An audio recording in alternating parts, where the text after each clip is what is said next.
Hi, everyone. This is Matt Kerfman here with an April 2021 edition of Matt's Minutes. Thank you so much for tuning in. It's our hope that you are staying healthy and as happy as possible. And up here in the Midwest, we hopefully have a few more days of nice spring coming on the way into a hopefully beautiful summer, where we can all start connecting again, perhaps in person. So we're just passing the 1 year anniversary of the pandemic and COVID-19 kind of unfolding inside of the U.S. Back in 2020 in the spring. And there's been a lot that has happened, and it has felt like an incredibly long year for all of us at Richmond Brothers, for all of you as well. Lots of unknowns. COVID-19 is, of course, not behind us, but I just read a statistic that over 3.5 million Americans a day are getting vaccinated, and that is a record number at this stage. So from a supply chain standpoint, that's really good news. And as far as it goes with respect to the money, the markets, the economy, that should be a good sign for a lot of sectors as we kind of move into the second half of this year, and especially into the fall and winter. And so it could be a light at the end of the tunnel here. One area that's been especially challenging, I think, even with the vaccines rolling out, is the medical community, healthcare providers, hospitals, things of that nature. And the reason is they're still dealing with a lot of cases while people are getting vaccinated. And there's always the issue of ICU beds. Now, it's very spotty and choppy all across the country, but we are seeing signs that it is getting better. So in that healthcare sector, investment-wise, that should start to also open up the door so that outsiders, whether you're a visitor to a hospital or whether you're someone who's selling a new product, a procedure, something that you need to actually talk to doctors about or healthcare administrators, some of that we would expect to start opening up again this year as well in that sector. So good news is that corporate earnings year over year are really strong, with a little bit of a caveat there. A year ago, corporate earnings were really, really poor because of the unfolding pandemic, and there's a lot of unknowns. So when you compare back a year ago and you hear those headlines, just be aware that with all that going on, the comparisons are against a pretty low bar from last year, but we're still seeing corporate earnings start to grow back to pre-pandemic levels, which would be really a 2019 metric. So that's a good sign. What else is going on? We're hearing a lot about proposed changes, proposed increases in tax rates.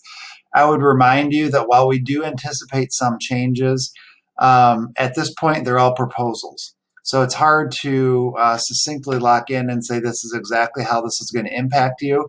There's a lot of variables still to be unknown. We would suggest very strongly that we have considered that higher tax rates are coming for many years.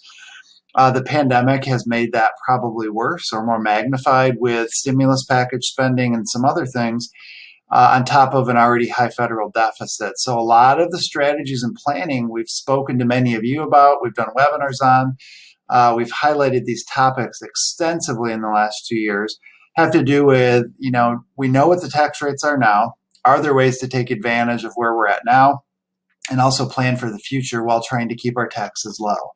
So two of those topics, one, Roth Conversions. I'm sure I sound like a broken record. We have worked extensively with so many of you, our clients, had these discussions. Some it's appropriate for, some it's not. But millions and millions and millions of IRA dollars have been converted to Roth IRAs.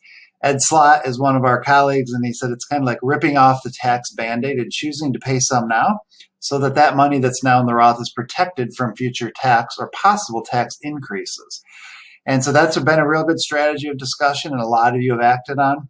Another strategy for your future is using all available assets to help create your retirement income plan, to help balance your tax situation now and throughout life. And so one of those assets is using housing wealth in retirement. We've hosted a number of webinars with a colleague of ours, Don Graves, who we find is one of the foremost experts on this topic in the country. We've actually given out a ton of free books, which is his book. It's a consumer-facing book for about 125 pages, if I recall.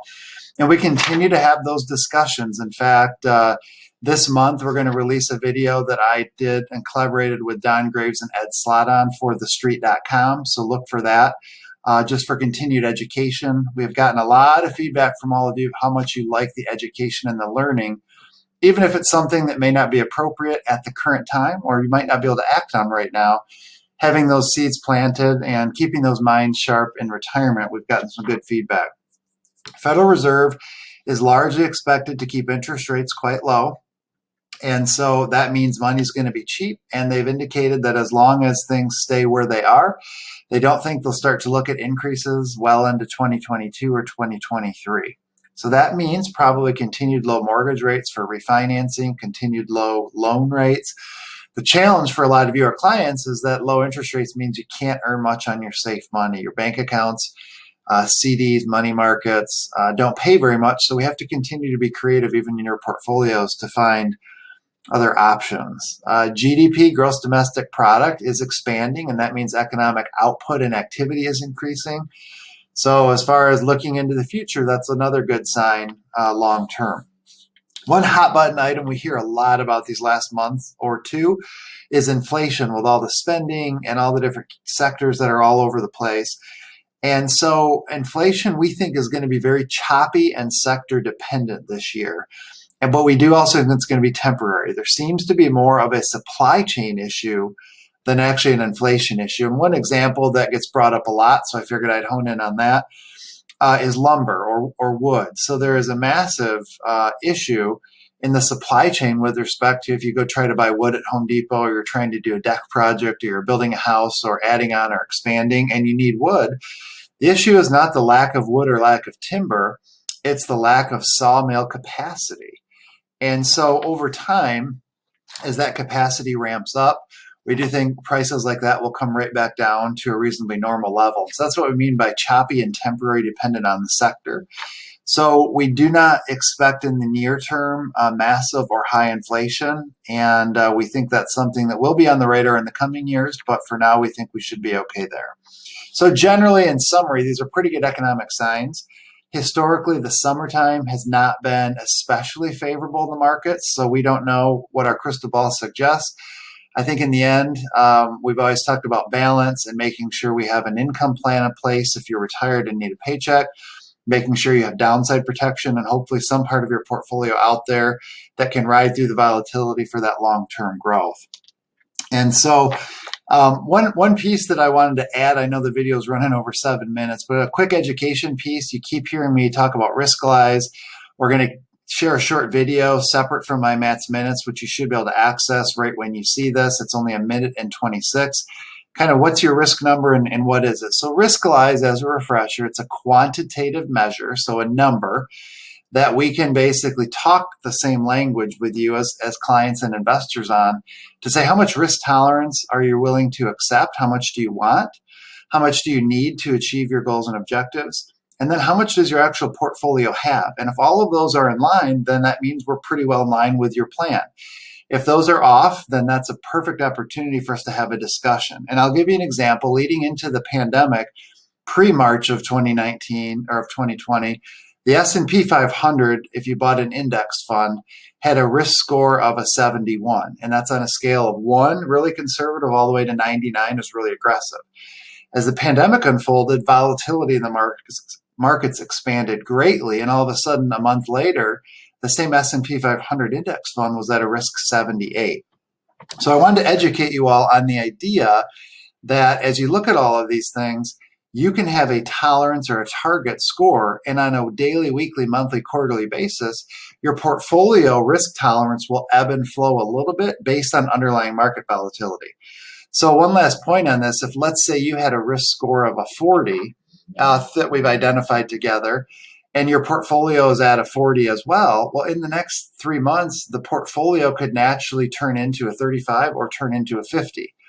If it turns into a 50, what that means is the market part of your portfolio, the volatility has increased, which means the tolerance ranges of expectations. How much could your portfolio lose in a bad time? How much could it gain in a good time? We can basically talk through those metrics. So Riskalyze is going to be a tool we're going to continue to use with all of you, discuss it on all of our meetings, assuming we can fit it into the agenda and the timeline that we have. And that way we can continue to talk this new language together. And we've had really great feedback from those who have already had these discussions about how simple and easy it is to understand without having to go into all the nitty-gritty details of why do I own this, why do I own this, why do I own that. So wanted to let you know that. And our goal is just to continue using that as a language. So now that I'm hitting about 10 minutes, I will wind this down. I'd like to thank you for your continued confidence and trust. We are honored to still be here working for you. You can see I'm still working from my home office. The city of Jackson, the state of Michigan, has had a pretty high number of recent cases. So we're still trying to be safe for all of you, for our team, for all of our clients. But if you have any questions, reach out directly, questions@richmondbrothers.com. We're happy to jump in and help. And we are thrilled to be here. Hopefully in the fall and maybe winter, we'll be able to start get back together in person. In the meantime, stay healthy and safe and enjoy the start to your summer. Thank you so much for tuning in.